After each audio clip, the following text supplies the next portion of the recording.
Guys right না আমি দাঁড়িয়ে রয়েছি পান্থতীর্থ হোটেল, যেটা পুরনো পান্থতীর্থ। এই হচ্ছে সেই পুরনো পান্থতীর্থ হোটেল। আর এখানে আসবো আর সরভাজা নেবো না, এটা তো হয় না। আর এখানে মোটামুটি এই যে সরভাজাগুলো তোমরা দেখতে পাচ্ছ, সব প্লেটে প্লেটে কিন্তু সাজানো রয়েছে। ঠিক আছে, তো আমি সরভাজাটাই নিয়েছি। আর এখানে সরভাজার প্রাইস হচ্ছে মাত্র 600 টাকা করে। ঠিক আছে, 600 টাকা কিলো। সালে সেই পূর্বের তোর খবর বলতে পারবো না, তাও আগে মোটামুটি আইডিয়া মোটামুটি আপনাকে বলছি আজ থেকে বছর 30 আগে। হ্যাঁ, তখন ছিল হয়তো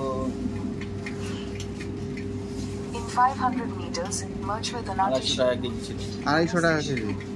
তো সেটা এখন 600 টাকায় গিয়ে খেয়ে গেছে। 600 টাকা আছে, এটা আরো বেশি দামেরও আছে। এটা আর কি রানিং 600 টাকায় বেচছি। এটা রানিং? হ্যাঁ। আচ্ছা, আর ওটা কি অর্ডার দিয়ে বানাতে হয়? এর থেকে বেশি অর্ডার দিলে একটু দাম বেশি হবে, আরো ভালো হবে, আরো ভালো। শীতকালে স্পেশাল হয়? স্পেশালটা সবসময় থাকে, আর স্পেশালটা নরমাল অর্ডার দিলে স্পেশালটা তৈরি হয়। আচ্ছা আচ্ছা আচ্ছা আচ্ছা। শীতকালে সবসময় থাকে। আচ্ছা, এই হচ্ছে সব থেকে পুরনো পান্থতীর্থ হোটেল। এটা হচ্ছে তোমরা যখন কলকাতা থেকে মালদার দিকে যাবে তখন কিন্তু তোমাদের এটা বাঁ হাতে পড়বে।